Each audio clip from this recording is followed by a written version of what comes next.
Fala pessoal, tudo bem com vocês? Aqui é o Jonathan falando. Estou aqui num domingo de muito calor aqui na cidade de Botucatu, então por isso que eu estou nessa regata aqui do Denver Nuggets para gravar esse vídeo sobre as quartas de finais da Copa do Brasil. Vamos ter os jogos de volta acontecendo tanto nesta quarta quanto nesta quinta. Data FIFA chegando ao fim e temos o futebol brasileiro voltando com tudo, voltando com decisão, onde vamos conhecer as quatro equipes que vão para a semifinal da Copa do Brasil. Então já peço você deixar o seu like aqui no vídeo, se inscrever no canal se ainda não for inscrito e dar aquela força divulgando esse e os demais vídeos. Para começar pelos jogos de quarta-feira, onde temos o Atlético recebendo na Liga Arena em Curitiba o Vasco e também o Corinthians recebendo na Neoquímica Arena a equipe de Juventude.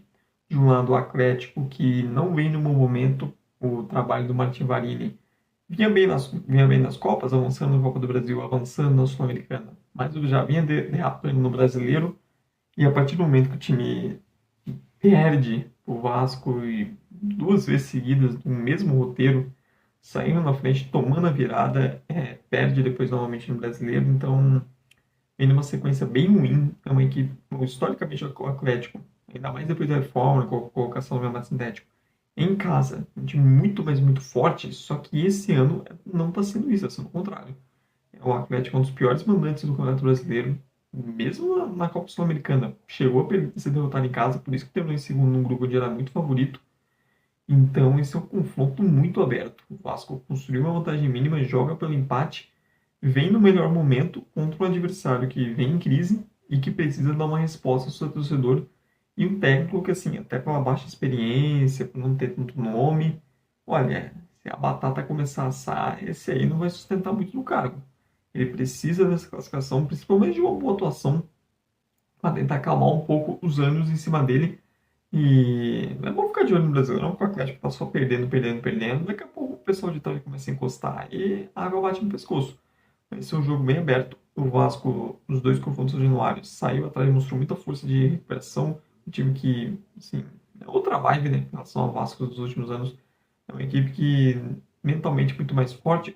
O fato de não estar brigando contra o rebaixamento, não ter aquela pressão tão forte nas costas como em outros anos, está deixando esse time do Vasco muito mais leve para poder até mesmo reagir durante os jogos, não se abalar tanto como em outras ocasiões, mais leve até para o torcedor, tá precisando de um pouco mais de saúde mental, e é uma grande chance para o Vasco voltar a uma semifinal de Copa do Brasil. Apesar do jogo ser em Curitiba, o momento distante diferente dos dois times, eu acho que o Vasco hoje chega como favorito para conquistar essa vaga, até pela vantagem que criou. Vamos ver se esse período de data FIFA, se o Atlético consegue recuperar o caminho e voltar a ser o time mais forte das Copas, que vinha sendo no início do Varini. Porque o desempenho do Brasileirão não é bom, nesse é um confronto que acaba ficando mais propenso hoje para o Vasco. Já no outro lado, temos na Neoquímica Arena, Corinthians e Juventude, na ida no Jacone 2-1 para a equipe jaconeira.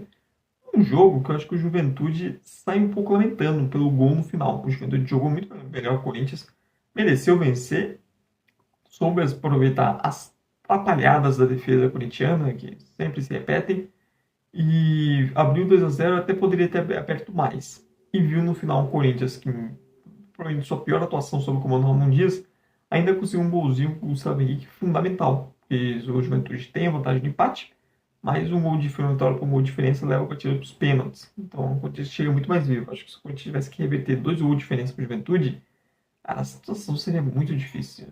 Fica em dúvida sobre qual vai ser a escalação do Corinthians, pois nas Copas o Ramon Dias vem poupando alguns jogadores, não vem indo com a força realmente máxima. Final de semana tem jogo bastante difícil no Brasileirão contra o Botafogo, onde alguns jogos vão estar suspensos. Eu acredito que esses que estão suspensos contra o Botafogo vão ser titulares. Fica essa dúvida, até pelo período de descanso, se ele vai meter titular ou não, porque depois na outra semana tem que viajar até Fortaleza para enfrentar a equipe do Leão pela Sul-Americana.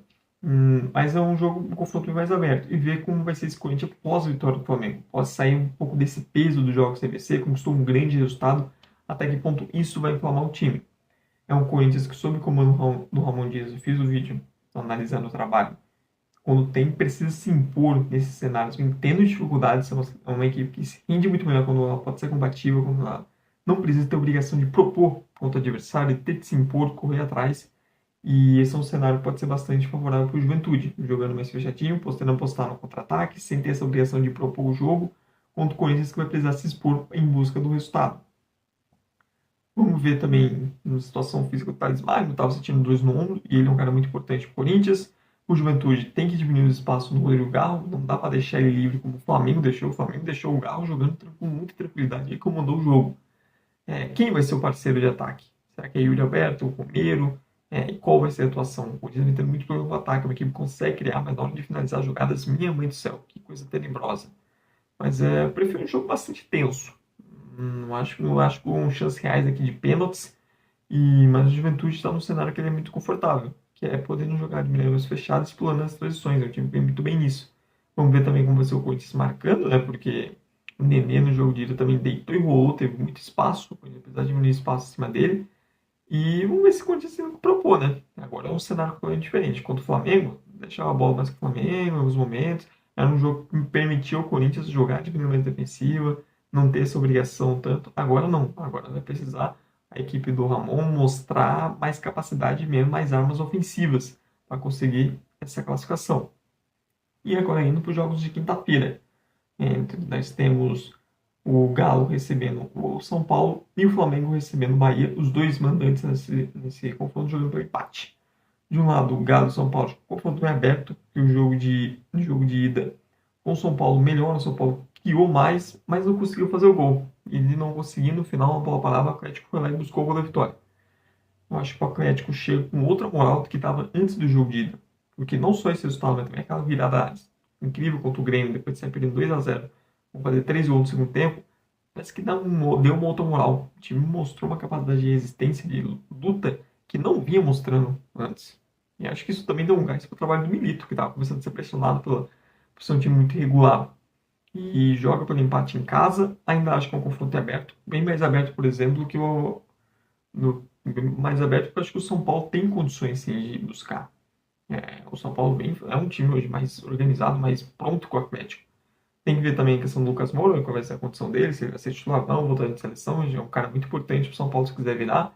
O Atlético vai ter espaço para explorar com o Paulinho, o contra-ataque, o Scarpa, etc.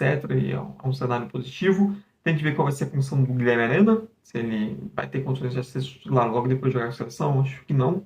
E é um desfalque pesado para o Galo se não conseguir estar como titular desde o início. É um confronto que eu vejo bastante aberto, apesar do Galo ter vantagem, que é algo muito importante, pode ser decisivo. Pela inconsistência do Atlético Mineiro sob o comando do Milito, é difícil cravar com mais certeza que vai se classificar. Porque aquilo é um time que é capaz de fazer um ótimo jogo, conseguir classificação, ou como é capaz de jogar porcaria nenhuma e ser eliminado em casa. É um Galo com o Milito que tem esses dois lados, pode ir muito bem de 8 a 80. Tem qualidade para isso, vamos ver qual versão do Galo vai aparecer. Contra o São Paulo, olha, eu vejo um time que vai se expor, um time que tem armas, o trabalho do dia é muito bom, encara um cenário adverso, mas se jogar como jogou mais na ida e acertando melhor as finalizações, tem total chance de reverter e vai ter um cenário como o São Paulo não vence o Atlético em Minas desde 2016, então tem que quebrar esse tabu se quiser se classificar. Quem também vai ter que quebrar um tabu longo é o Bahia, porque a última vez que o Bahia triunfou sobre o Flamengo foi em 2019, contando todas as competições. Desde lá são 9 partidas entre as duas equipes, com 9 vitórias do Flamengo. Se você pegar fora de casa, a última vez que o Bahia derrotou o Flamengo fora de casa foi em 2011, no Brasileiro daquele ano. Ou seja, são duas marcas bastante expressivas que o Tricolor de Aço vai precisar quebrar se quiser conseguir a classificação. Tem que ver como vai ser o Flamengo, que jogadores vão estar disponíveis. Falam de La Cruz, de Arrascaeta, podendo voltar, Gabigol. Muito importante, pois a equipe não tem Pedro. Saber quem vai ser esse centroavante lá, se vai ser o Henrique, se vai ser Carlinhos, se vai ser Gabigol. Essa é uma dúvida muito importante, é um desfalque grande do Flamengo não ter o Pedro ali. E vou ver também que o Flamengo vai entrar em campo, né? Porque o Flamengo contra o Corinthians foi um time, muito sonso. O Corinthians entrou para jogar a final de Libertadores, o Flamengo entrou um marasmo, um jogo lento, um time arrastado, defensivamente também não se foi seguro em nenhum momento, mereceu perder, chega um pouco pressionado para conseguir a classificação e mostrar um desempenho melhor. Acho que a questão do Flamengo é que está faltando um pouco mais de desempenho em alguns momentos. O time pode jogar mais, já mostrou nos jogos mais, mas não vem conseguindo isso. Até também para as lesões que atrapalham, mas ainda assim, mesmo com as lesões, é um timaço do Flamengo tem. Contra um Bahia que vai ter que se expor, vai ter que dar campo para o Flamengo. E no jogo de ida, um jogo equilibrado, 1-0 até foi pouco pelo que as duas equipes ganharam. O Bahia merecia talvez mais, poderia ter saído com empate, pecou nas finalizações, pecou também Matheus Cunha, fez boas defesas, mas é um Bahia que tem armas sim para ir no Maracanã e conseguir essa classificação, que seria algo histórico, sensacional para o clube, marcaria também nessa nova fase do Bahia, mostrando como a equipe que quer ser protagonista.